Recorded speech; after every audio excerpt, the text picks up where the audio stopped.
제가 본문 말씀을 한 번 더 읽도록 하겠습니다. 그리스도께서도 한 번 죄를 위하여 죽으사 의인으로서 불의한 자를 대신하셨으니 이는 우리를 하나님 앞으로 인도하려 하심이라. 육체로는 죽임을 당하시고 영으로는 살리심을 받으셨으니 저가 또한 영으로 옥에 있는 영들에게 전파하시니라. 그들은 전에 노아의 날 방주 예비할 동안 하나님이 오래 참고 기다리실 때에 순종치 아니하던 자들이라. 방주에서 물로 말미암아 구원을 얻은 자가 몇 명뿐이니 겨우 8명이라. 물은 예수 그리스도의 부활하심으로 말미암아 이제 너희를 구원하는 편이 곧 세례라. 육체에 더러운 것을 제하여 버림이 아니요 오직 선한 양심이 하나님을 향하여 찾아가는 것이라. 저는 하늘에 오르사 하나님 우편에 계시니 천사들과 권세들과 능력들이 저에게 순복하느니라. 아멘.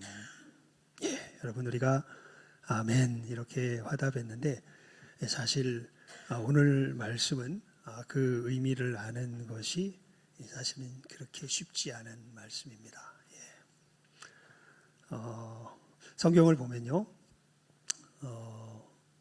이 어떤 부분들은 상당히 너무나 분명하고 선명하게 그 뜻을 알 수 있어서 우리가 괴로운데, 또 어떤 부분들은 이게 도대체 하나님께서 이 말씀을 통하여서 어떤 것을 이야기하려고 하신 것이지, 이것에 대하여서 우리가 굉장히 혼란스럽게 다가오는 그런 부분들도 있습니다. 그 대표적인 이 본문이 우리가 오늘 읽은 이 본문이 됩니다.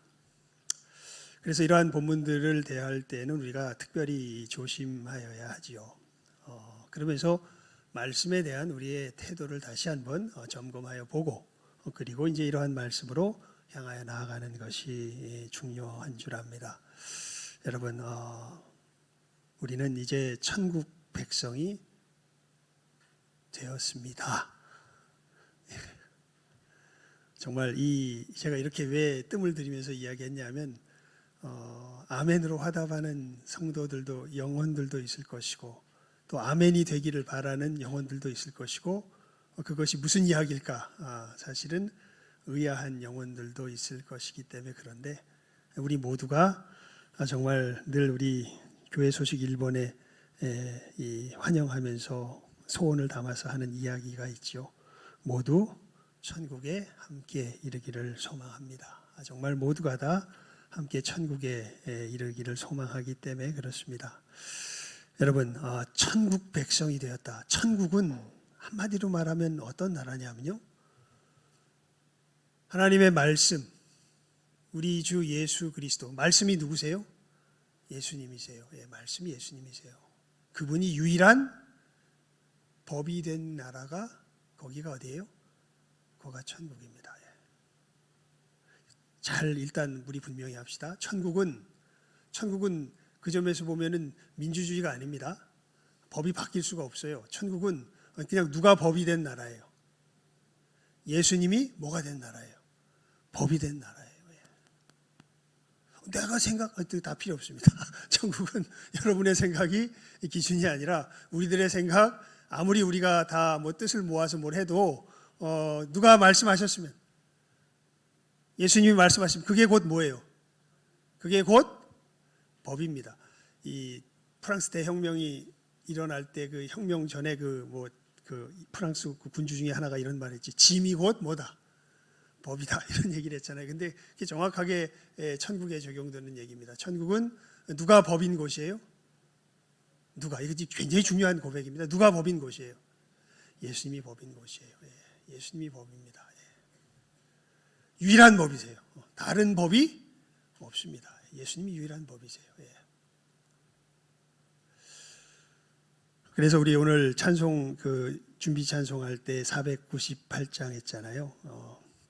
말씀 위에 서서 2절에 보면 내 뜻 버리고, 감정을 버리고 말씀에 서니 불완전한 믿음 완전해지고 내가 이제부터 주만 붙드네. 그렇게 우리가 2절에서 고백하며 찬송드리지 않았습니까?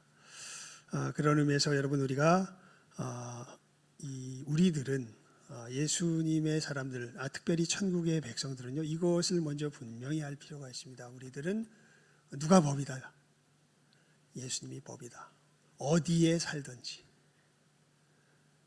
그래서 예수님의 사람들은 세상 사람들에게 사실은 환영을 못 받아요. 왜냐하면 세상에서는 그건 한번 성경을 펴볼까요? 요한복음 5장을 한번 펴보십시오. 요한복음 5장입니다. 요한복음 5장입니다.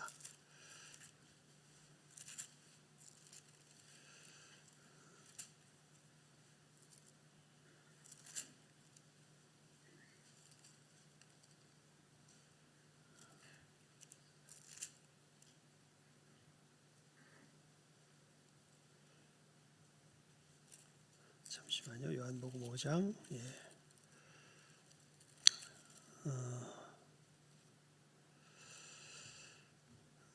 우리 42절에서 44절까지.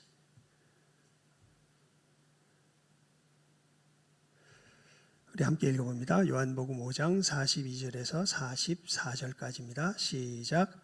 다만 하나님을 사랑하는 것이 너희 속에 없음을 알았노라.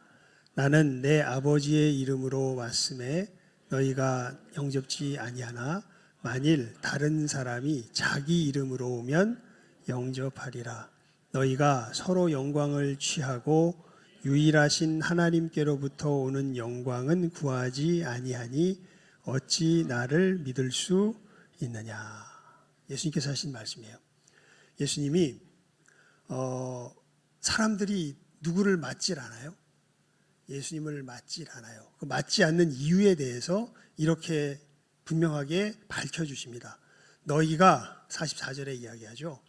서로 영광을 취하고, 그러니까 누구의 영광을 구한다는 뜻이에요? 사람들의 영광.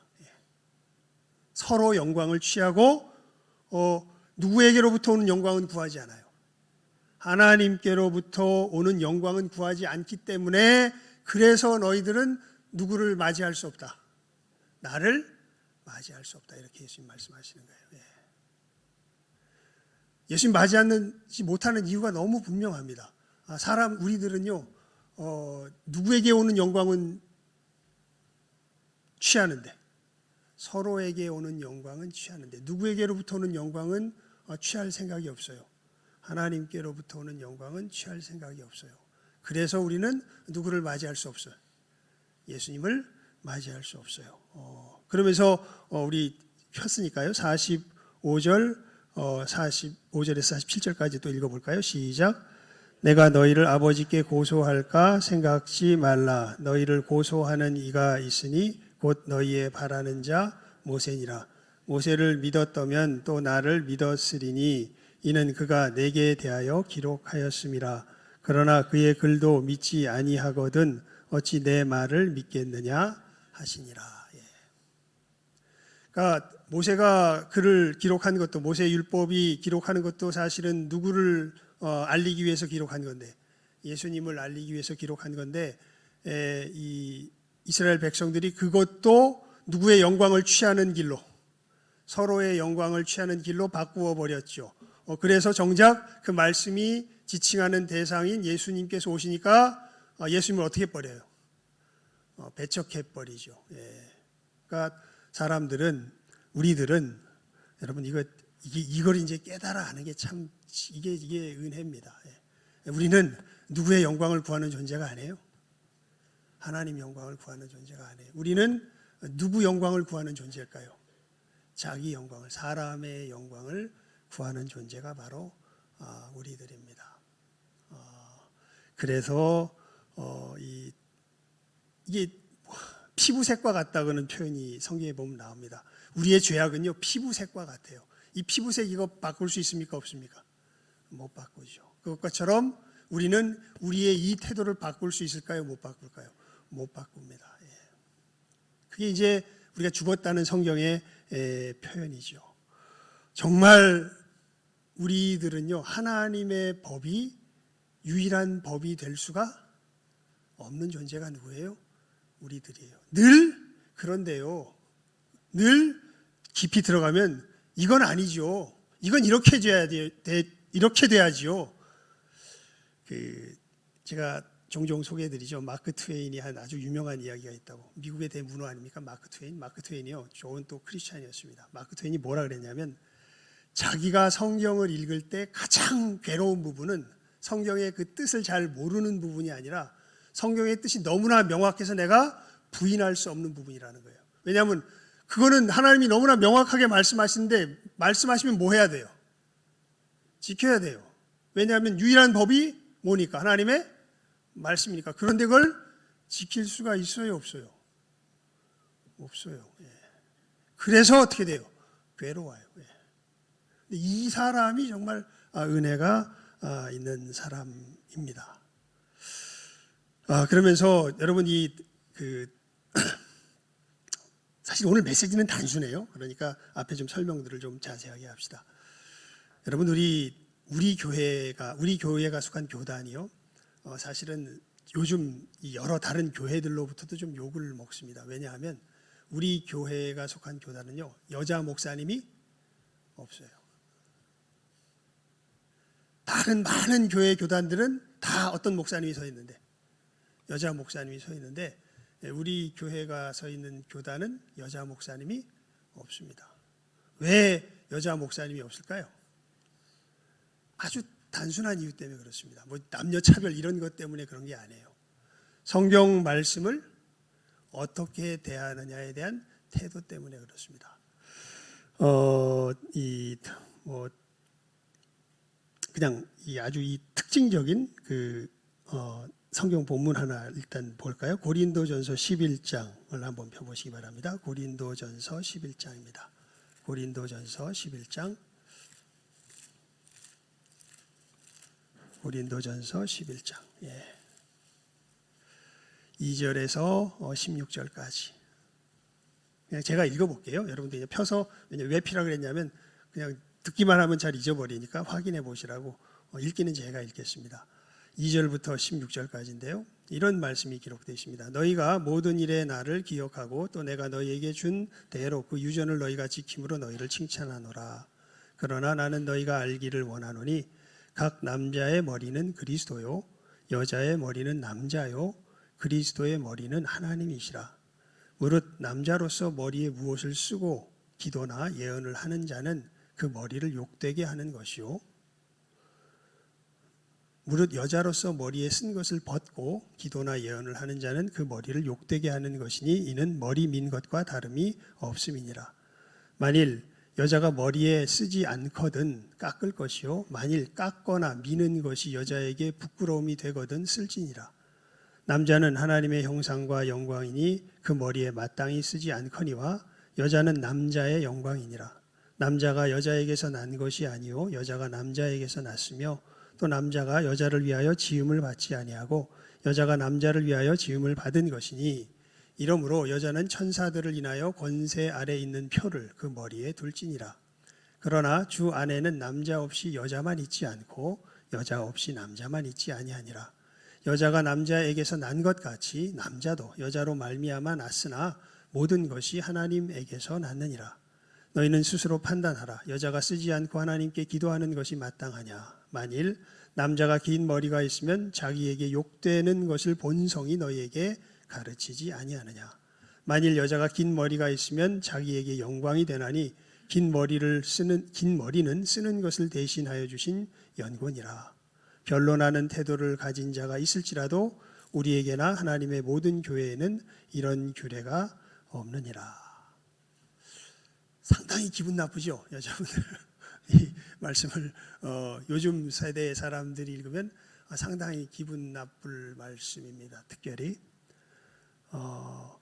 이 성경에 이 말씀뿐만 아니라 곳곳에 보면은 그 여자가 권위 있게 하나님의 말씀을 증거하는 일에 대하여서 이제 금하는 그런 분명한 표현이 담겨져 있는 성경들이 나옵니다. 물론 여자가 그러면 복음을 전하지 아니하였느냐? 성경에 보면 이제 사도행전이나 이런 역사 속에 보면 복음이 한참 증거될 때는 예를 들면 대표적인 예가 브리스길라죠. 브리스길라와 아굴라라고 했을 때 브리스길라라는 가 여자입니다. 아굴라가 남자예요. 그런데 놀랍게도 사도행전에 보면 브리스길라를 늘 먼저 이야기를 해요. 사도 이 행전에 이렇게 또 바울이 이야기할 때도 보면 브리스길라 같은 경우에는 확실히 복음을 증거했던 사역을 감당했던 것은 능히 짐작할 수 있습니다. 그런데 서신서에 와서 하나님의 교회를 세우는 그 질서에 대한 이야기를 할 때는 이 부분에 대해서는 분명하게 선을 그어서 성경이 이야기하고 있는 것을 이제 우리가 읽을 수 있습니다. 물론 이 부분에 대한 어떻게 이 부분을 해석해야 되느냐라는 이 해석의 부분에 있어서 많은 논란이 있는 것이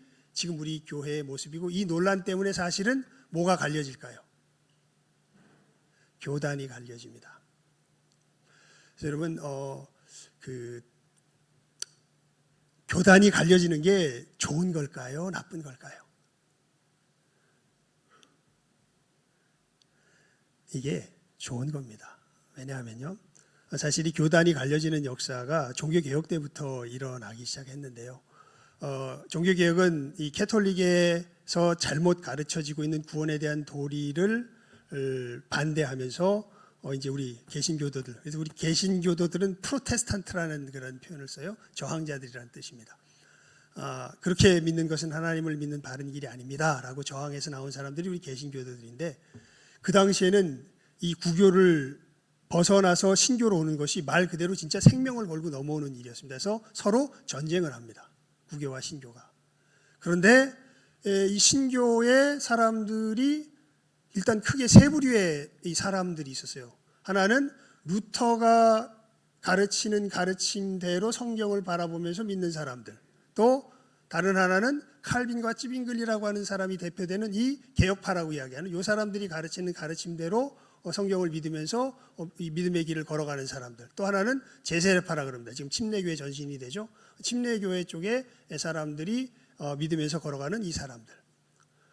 그리고 이제 가장 그 캐톨릭과 가까운 성격의 이 개신교라 그러면 이제 성공회라 그럽니다. 영국의 성공회가 하는 이 네 부류의 이제 사람들이 있었고, 실제로 전쟁을 하면서 이 천주교와 그 시대를 함께 갔던 개신교도들은 우리의 조상이 되는 개혁파, 그 다음에 지금 뭐 독일의 국교죠 루터파, 그 다음에 침례교회 전신이죠 이 제세례파, 이 세 사람들이 세 부류가 이제 교회 이 신앙생활을 하는데, 이 사람들이 실제로 전쟁을 하니까 야, 우리가 이렇게 갈라지는 것이 합당치가 않다. 그래가지고 우리가 믿는 게 그렇게 다른지 우리 한번 서로 모여서 얼마나 서로 믿는 내용이 다른지 한번 이렇게 점검해 보자 해서 쭉 점검해 보니까 다른 것들은 다 표현이 좀 다를 뿐이지 다 같아요. 같아서 야, 그럼 우리가 하나가 될 수 있겠구나라고 했는데, 어느 부분에 가서 안 되냐면 제세례파는 세례의 부분에서 반드시 뭘로 줘야 된다. 침례로 줘야 된다. 이 부분에 있어서 이제 동의하지 못하기 때문에 우리는 그렇게 신앙생활을 못한다. 죽으면 죽었지. 우리는 그렇게 못한다. 그리고 루터파와 칼빈의 개혁파에서는 성찬의 의미, 우리가 성례식을 행할 때 이 성찬의 의미가 이게 예수님의 살과 피가 여기 실제로 있는 거냐 없는 거냐, 우리는 영적 임재설이라고 해서 물질 자체로 임하는 건 아니다라는 것에 대한 신앙이 있는 반면에 영적으로 임한다는 거죠. 그리고 기념설, 대표적인 기념설인데 루터파 같은 경우에서는 공제설이라고 합니다. 이것 자체가 그건 아닌데, 캐톨릭은 화채설이에요. 이 루터파는 공제설을 이야기합니다. 이것 자체가 그건 아닌데 여기 어딘가에 함께 있다. 예수님의 말씀이 너무나 분명하다. 이래가지고 우리는 그렇게 신앙생활을 못한다. 그래가지고 성찬의 의미에 대한 신앙이 서로 모하지 않기 때문에, 같지 않기 때문에 그냥 계속 갈라진 채로 종교개혁의 길을 걸어갑니다. 그래서 종교개혁의 사람들은 서로가 그 부분에 있어서 이제 이런 마음이 있는 거예요. 야, 우리가 예수를 믿어서 의롭다 하심을 얻는다. 이신칭의의 구원의 도리에 있어서는 우리가 모두 다 인정한다. 그래서 너와 우리는 같은, 이 믿음 속에서는 같은 형제다, 자매다. 그런데 제세례파는 모의식을 함께 할 수 없어요. 세례의식을 함께 할 수 없어요. 그래서 누구의 길을 걸어가요? 제세례파의 길을 걸어가요. 루터파는 어떤 의식을 함께 할 수 없어요. 성찬식의 의식을 함께 할 수, 왜냐하면 뭐가 달라요. 신앙 고백이 달라요. 그래서 함께 할 수 없어요. 그래서 루터파의 길을 걸어갑니다. 개혁파는 개혁파의 길을 걸어갑니다. 셋이 이야기해요. 너희가 뭐는 아니다. 이단은 아니다. 그런데 우리가 하나님의 말씀을 이렇게 상고하면서 실제로 걸어가려고 하다 보니까 누가 이야기하는 대로는 갈 수가 없겠구나. 너희가 이야기하는 대로는 갈 수가 없겠구나. 그래서 우리는 이렇게 믿고 걸어간다. 너희들은 그렇게 믿고 걸어가라. 그래서 뭐가 나눠져요? 교단이 나눠져요.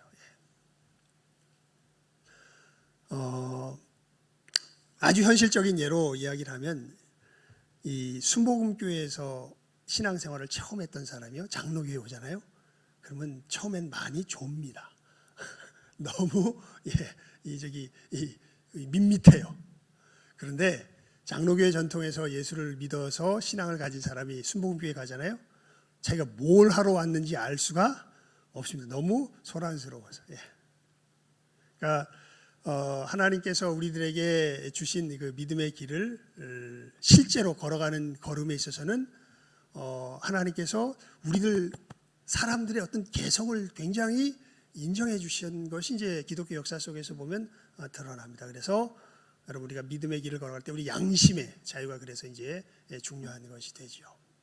그러면서 우리들, 특별히 우리 교단이 왜 여자 목사를 안 세우냐면, 이 성경 말씀을 이제 제가 이렇게 어려운 말 안 쓰고 그냥 편한 말로, 우리 그냥 쉽게 알 수 있는 말로 이야기하면 고지곧대로 받아들이는 사람들이 누구예요? 우리들이에요. 그래서 보니까 세우지 말래. 그러니까 이건 남녀 차별 문제가 아니라 누가 말씀하시기 때문에, 하나님의 말씀이 이것이기 때문에 우리는 안 세웁니다. 사실은 이 문제를 가지고 제가 2005년도에 이제 하나님께서 기회를 주셔서 미국에서 신학을 공부할 수 있는 기회가 있어서 2년 동안 공부했잖아요. 제가 갔던 교단이 CRC라고 크리스천 리폼 처치라 그래서 이제 굉장히 보수적인 영역에 속한 신학교입니다. 거기에 갔는데 거기에서 2000년도에 이 문제 때문에 사실은 교회가 크게 분열이 되는 역사가 일어납니다. 이 CRC 교단이 목사님들이 점점 없어져 가는 거예요. 그러다 보니까 실제로 교회인을 돌봐야 되는데 돌볼 사람들이 없고, 그래서 어떤 교회에서는 여자분들을 사역자로 세우려고 그러는데, 이것이 이제 말씀에, 그 전까지는 CRC에서도 여자 목사님을 안 세웠으니까요, 말씀에 위배되니까 이거 안 된다라고 이야기하는 사람과 성경이 그렇게까지 금하는 것은 아니지 않느냐라고 이야기하는 사람들이 크게 부딪힙니다. 부딪혀서 그럼 무엇이 더 성경적인 것이냐라는 것을 가지고서 이제 교단 자체 내에서 연구가 진행이 됩니다. 그래서 제가 있을 당시에 어떤 식의 결론이 났냐면, 이 애매한 결론을 내요. 성경을 보니까 그렇게 여자 목사를 세울 수 없다라고 말하는 것도 맞는 것 같고, 그리고 이 상황 속에서 이 여자 목사를 세워야 되겠다는 얘기하는 사람들의 이야기도 무시할 수는 없겠다. 그래서 교단은 아무 쪽이나 괜찮으니까 너희 교회에서 알아서 택해서 세워라, 이렇게 해가지고 이제 굉장히 애매한 결론을 내놓습니다.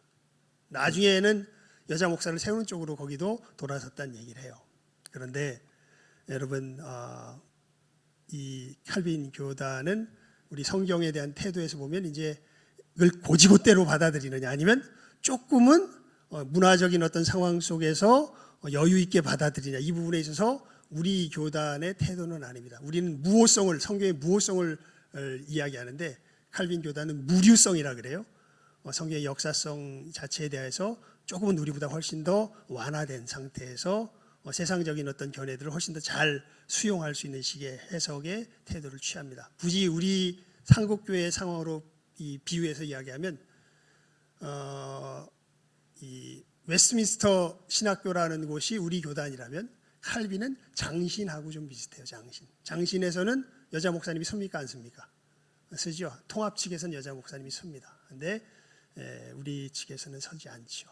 그러니까 이런 부분들이 하나님의 말씀에 대한 태도에서부터 사실은 갈리워져 나가는 것이죠.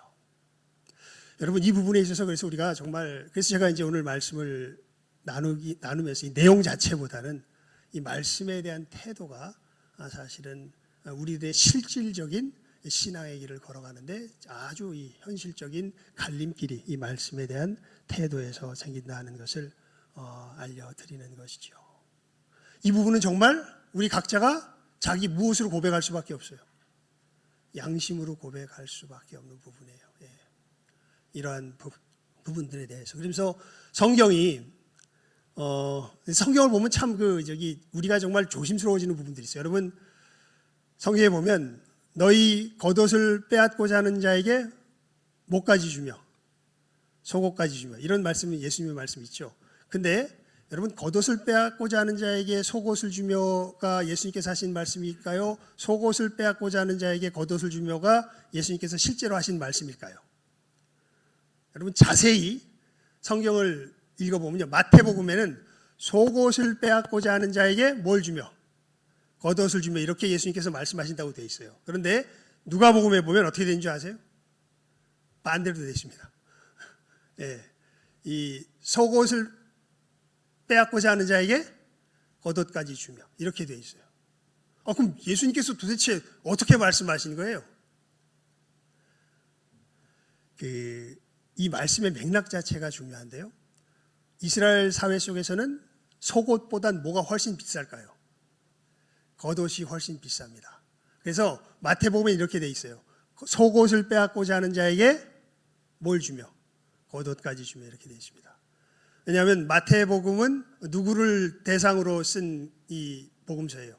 유대인들을 대상으로 쓴 복음서입니다. 그래서 이게 뭘 의미하는지 유대인들은 잘 알아요. 그런데 누가복음은 누구를 대상으로 쓴 복음서입니까?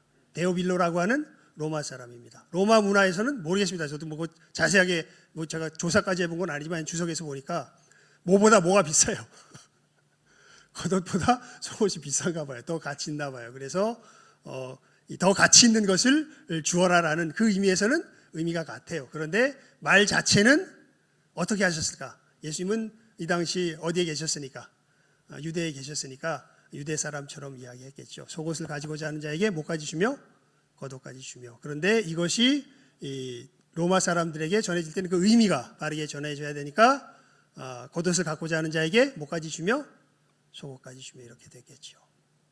그래서 여러분, 우리가 성경 말씀을 대할 때 이러한 부분들이 정말 조심스럽고 황공한 부분들, 그리고 우리 양심 속에서 아까도 말씀드렸죠. 하나님의 나라에 사는 사람들은 무엇이 법인 사람들이에요? 무엇이 법인 사람들입니까? 우리 예수님의 말씀, 이 성경이 법인 사람들이 우리들이에요. 이 법을 어떻게 받아들이냐 하는 것이 정말 중요한 문제가 되는 것이죠. 그러면서 여러분,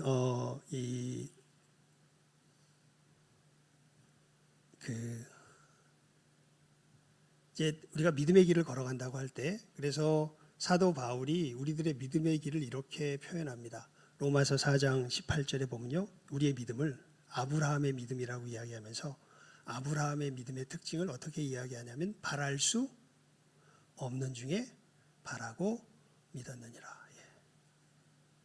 왜냐하면 이 하나님의 말씀을 우리가 이렇게 계속 읽다 보면요, 한마디로 말하면 우리 생각 속에서는 말이 안 돼요. 내용이 말이 안 된다는 게 아니라 그것이 존재할 수 있다는 사실 자체가 안 받아들여져요. 내용은 알아요. 내용은 모르지 하나님이 이렇게 말씀하셨네? 예를 들면 이런 거죠. 네 아들 이삭을 바쳐라. 근데 여러분, 하나님께서 이삭을 주실 때 뭐라고 약속하셨습니까? 이 이삭을 통해서 네 자손이 하늘에 별과 같이 많게 돼. 이렇게 약속하시고 주신 사람이 이삭인데 갑자기 이삭이 다 크니까 많이 커가지고 이제 청년 때쯤 되니까 하나님이 갑자기 아브라함에게 뭐라 그러시냐면 이 이삭을 뭐 해라? 바쳐라. 이게 바치는 건 제사로 드리라는 얘기예요. 죽이라는 얘기예요. 죽이면 어떻게 돼요? 여러분, 이삭 죽이면 어떻게 됩니까? 아니, 하나님께서 뭐라고 약속하셨는데 이 아이를 통해서 내 자손이 하늘에 별과 같이 많겠다고 약속하셨는데 크니까 뭐하라 그래요? 죽이래요. 그래서 아브라함이 어떻게 합니까? 어떡하죠? 죽이러 가지요. 납득이 되나요? 납득을, 얘 죽이면 어떻게 돼요? 다 끝나는 건데. 근데 하나님이 바치래요. 바랄 수 없는 중에 바라고 뭐 했느니라? 믿었느니라. 예. 여러분, 히브리서에 보면 그런 설명이 나옵니다. 아브라함은 하나님께서 얘를 죽은 자 가운데서 다시 살릴 줄 뭐 했다? 믿었다. 이렇게 이제 그렇게 그 아브라함의 상황을 이야기를 하죠. 그러니까 여러분, 우리가 하나님의 말씀을 따라 살아간다는 것에 그 이 본질에 들어가면요, 이 역사가 우리들 속에서 계속해서 괴롭힙니다. 하나님의 말씀을 따라 사는 일은요, 결코 우리의 이해대로 살아가는 길이 아닙니다. 오히려 우리의 이해를 뭐해요? 초월하고 넘어가는 길이에요. 그런데 무엇이 너무나 분명해요? 하나님의 말씀인 것이 너무나 분명해요. 그래서 하나님 나라 백성들은 무엇이 유일한 법이기 때문에, 하나님의 말씀이 유일한 법이기 때문에 그 말씀을 따라 살아가는 겁니다. 이게 예수님 밖에 있었을 때는 안 됐어요. 여러분, 예수님께서 이루신 역사를 성경이 뭐라 그럽니까? 우리로 죄에 대하여 죽고 하나님께 대하여 살게 하는 역사라 그러죠. 그러니까 예전에는 우리가 하나님과 화목할 수가 없었습니다. 왜냐하면 하나님의 말씀이 뭐가 안 돼요? 납득이 안 돼요. 그리고 납득이 안 되니까, 근데 천국에 사는 사람도 납득이 안 되는 건 사실은 제가 볼 때 마찬가지예요. 천국에 사는 사람들도 이해는 못해요. 그런데 천국에 사는 사람들은 확실히 알아요. 이것이 누구의 말씀이다? 하나님 말씀입니다. 그래서 우리는 무엇을 따라 살아가야 된다? 이 말씀을 따라 살아가야 된다. 그래서 바랄 수 없는 중에도 뭐예요? 바라고 믿어요. 그래서 믿어서 가다 보면 납득이 되기 시작해요. 납득해서 믿고 가는 게 아니에요. 반대입니다. 우리가 하나님 나라의 백성들의 삶의 결은요, 내가 납득해서 믿고 가는 사람들이 아니에요. 그냥 뭐라는 건 확실히 알아요. 이게 하나님의 말씀이라는 건 확실히 알아요. 그래서 일단 말씀이라는 걸 알기 때문에 뭐해요? 믿어요. 믿고 걸어가요. 누구처럼? 조금 전에 제가 잔뜩 예로 들었던 누구처럼? 아브라함처럼. 이삭을 바치라는 그 하나님의 말씀에 아브라함처럼 반응하면서 나아가는 사람들이 우리 하나님의 사람들입니다. 그래서 사도 바울이 그렇게 우리들의 믿음을 표현한 거죠. 바랄 수 없는 중에 어떻게 했다? 바라고 믿었다. 하나님의 약속이기 때문에, 말씀이기 때문에. 자, 여러분, 사실 오늘 말씀의 이 이야기, 이제 오늘 말씀으로 돌아갑시다. 이거 설명하다가 거의 다 갔네요. 오늘 말씀은 짧다 그랬잖아요. 짧게 우리 정리하고 넘어가죠. 오늘 말씀으로 돌아갑시다. 우리 베드로전서 3장.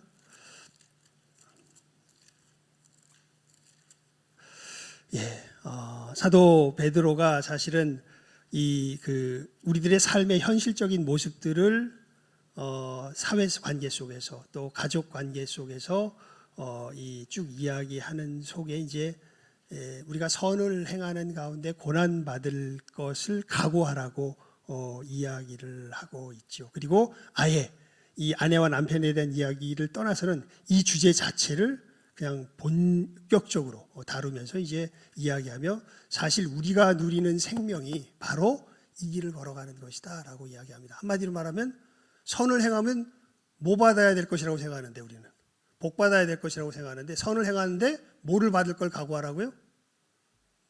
자, 우리 17절 말씀 읽어봅니다. 3장 17절입니다. 시작. 선을 행함으로 고난 받는 것이 하나님의 뜻일진데 악을 행함으로 고난 받는 것보다 나으니라. 그러니까 이 예수님의 길을 걸어가면 뭘 받을 거다? 고난 받을 거다. 이게 우리 생명의 뭐다? 본질이다. 그리고 이렇게 고난 받을 것을 너희들 두려워하지 마라. 두려워하지 말고 오히려 소망 가운데서 하나님 앞에서 이 길을 확실하게 걸어가라. 그게 이제 우리가 지난 시간에 봤던 말씀이잖아요. 13절부터 17절까지 말씀. 그럼 왜 이 길을 걸어가야 되느냐? 사실 그 이유에 대해서 이야기하는 게 전체적으로 보면 오늘 말씀의 내용이에요. 왜냐하면 18절에서 이렇게 시작하죠. 그리스도께서라고 안 표현하고 그리스도께서도 한 번 죄를 위하여 죽으사 의인으로서 불의한 자를 대신하셨으니. 여러분 놀랍게도요, 내게 이른 이 구원이, 이 생명이, 이 하나님의 나라에 살 수 있는 이 변화의 역사가 다른 사람들에게 일어나기 위해서는 어떤 일이 벌어져야 되냐면, 누군가가 이 예수님의 길을 걸어가면서 뭘 받아야 돼요? 고난을 받아야 돼요. 그 길로 말미암아 다른 사람들의 뭐가 열려요? 구원의 길이 열려요.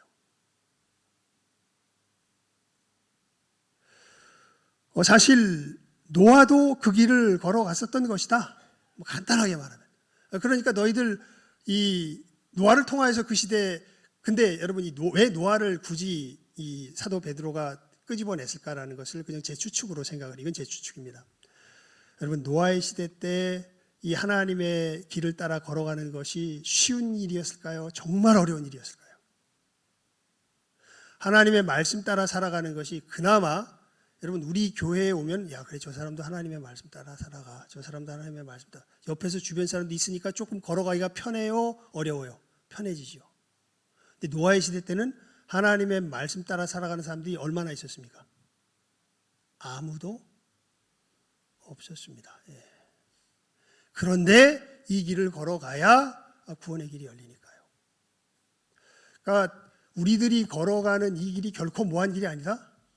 쉬운 길이 아니다라는 것을 이 상황을 통해서 우리들에게 알려주고 있는 것이죠. 하지만 누군가는 이 길을 걸어가야, 이 길이야말로 진정한 승리의 길, 이 길을 걸어가는 사람이 있어야 어두움 가운데 빠졌던 영혼들이 다시 어디로 돌아올 수가 있어요? 빛 가운데로 돌아올 수가 있습니다. 그래서 그리스도께서 제일 처음 이 길을 가셨고 우리들로 주님께서 이 길을 걸어가게 하시니까 너희들 이 길만이 그 영혼들을 인도할 수 있는, 새롭게 할 수 있는 길이기 때문에 너희들 이 길을 걸어가야 된다라는 것을 이 오늘 말씀을 통해서 사도 베드로가 분명하게 계속 강조해서, 그래서 3장 우리 8절부터 22절까지 보게 되면 그냥 이 주제 자체가 그냥 계속해서 이렇게 흘러가고 있는 것을 우리가 볼 수 있는 것이지요. 그래서 여러분 십자가의 길을, 고난의 길을 걸어가야 승리가 주어집니다. 이걸 피하고서는 부활의 영광에 이룰 수 있는 다른 길이 없습니다. 그래서 여러분들 특히 어렵고 힘들 때 내가 주님의 길을 잘 좇고 있는가 잘 한번 우리 자신을 살펴보시길 바랍니다. 어렵고 힘들어도 우리는 누구의 뒤를 쫓아가야 돼요? 예수님 뒤를 쫓아가야 돼요. 그래야 부활의 승리의 길에 이르게 됩니다. 그게 이제 18절 말씀이죠. 그리스도께서도 한 번 죄를 위하여 죽으사 의인으로서 불의한 자를 대신하셨으니 이는 우리를 하나님 앞으로 인도하려 하심이라. 육체로는 죽임을 당하시고 영으로는 살리심을 받으셨으니 저가 또한 영으로 옥에 있는 영들에게 전파하시니라. 이 길을 걸어가게 될 때 노아의 시대 때 갇혀있던 그 영혼들과 같이 옥에 갇혀있던 영혼들에게 그리스도의 이 생명의 역사가 증거되고 전파되는 일이 일어나기 때문에 너희들 이 길을 걸어갈 수 있어야 한다라는 것을 말씀하고 있는 것이죠. 이 21절 말씀에 대해서는 시간이 많이 갔으니까 우리 다음에 기회가 되면 나누도록 합시다. 하지만 핵심 말씀인 이 부분만큼은 여러분들 분명하게 다시 한번 마음에 새기십시오. 절대 이상한 일 당하는 것처럼 여기면 안 됩니다. 우리가 예수님의 뒤를 쫓아가면요 반드시 뭘 당하게 돼 있어요? 고난 당하게 돼 있어요. 제대로 가면 갈수록 고난은 피할 수 있을까요? 없을까요? 없습니다. 그런데 누군가가 이 길을 제대로 걸어가야 뭐하는 역사가 생겨요? 구원받는 역사가. 그래서 여러분 예수님께서 팔복 이야기하죠. 팔복 아시죠? 팔복. 이 말씀을 맺겠는데 팔복 보면 이렇게 시작해요. 심령이 가난한 자는 천국이 저희 것이며, 이거 읽고 우리 말씀을 마무리합시다. 마태복음 5장을 한번 펴보십시오. 마태복음 5장입니다. 마태복음 5장입니다. 마태복음 5장. 예. 마태복음 5장 3절부터 12절까지. 예. 아니, 그냥 12절은 말고요. 우리 10절까지만 봅시다. 3절부터 10절까지. 우리 함께 읽어봅니다. 팔복입니다. 시작하면 읽습니다. 시작. 심령이 가난한 자는 복이 있나니 천국이 저희 것이며, 애통하는 자는 복이 있나니 저희가 위로를 받을 것이며, 온유한 자는 복이 있나니 저희가 땅을 기업으로 받을 것이며, 의에 줄이고 목마른 자는 복이 있나니 저희가 배부를 것이며, 긍휼히 여기는 자는 복이 있나니 저희가 긍휼히 여김을 받을 것이며, 마음이 청결한 자는 복이 있나니 저희가 하나님을 볼 것이며, 화평케 하는 자는 복이 있나니 저희가 하나님의 아들이라 일컬음을 받을 것이며, 의를 위하여 핍박을 받은 자는 복이 있나니 천국이 저희 것임이라. 팔복은 제일 처음에 심령이 가난한 자는 복이 있나니 천국이 저희 것이며로 시작해서, 의를 위하여 핍박을 받은 자는 복이 있나니 천국이 저희 것이며로 맞습니다. 그러니까 팔복이 선언하는 그 복은 뭐예요? 처음과 끝이 천국이에요. 근데 심령이 가난한 자가 경험하는 천국은 자기 안에 이루어지는 천국입니다. 근데 의를 위하여 핍박을 받는 자가 경험하는 천국은 어떤 천국일까요? 나를 통하여 다른 사람들을 구원하시는 그 역사를 맛보는 사람들은 이 8번째 천국의 역사를 맛봅니다. 그러니까 첫 번째 천국은 누구에게 임하는 천국이요? 나에게 임하는 천국이요. 마지막 천국은 누구에게 임하는 천국이에요? 다른 사람들에게 임하는 천국인데 누구를 통해서 임해요? 나를 통해서 임해요. 사실 사도 베드로가 지금 강조해서 이야기하고 있는 건 이겁니다. 이 8번째 천국의 역사. 이 8번째 천국의 역사가 일어나려면 예수님의 뒤를 쫓아가는 가운데 뭐 받는 사람이 있어야 된다? 고난받는 사람이 있어야 된다. 너희들 이 길을 제대로 걸어가라 라고 지금 강조해서 이야기하고 있는 것 잘 기억하시면서, 야, 여러분 이 소망을 마음속에 아멘으로 품으시겠습니까? 여러분의 양심에 맡기는데 정말 소원하기는 이 소망을 다 품고 걸어갈 수 있는 여기 있는 모든 귀한 영혼들 다 될 수 있기를 주님의 이름으로 축원을 드립니다. 기도하겠습니다. 하나님 아버지, 우리가 왜 선을 행함으로 주님의 뒤를 쫓아감으로 고난을 받아야 하는가, 그 이유에 대하여서 그 길이야말로 참으로 우리 주변에 어두움 가운데 있는 영혼들을 하나님 앞으로 인도하는 길이기 때문인 것을 오늘 사도 베드로가 우리들에게 분명하게 교훈하여 주고 있는 그 교훈의 말씀을 듣습니다. 하나님, 우리 함께하는 모든 귀한 영혼들, 하나님께서 주신 천국 나만 누리라고 주신 것 아닌 것을 압니다.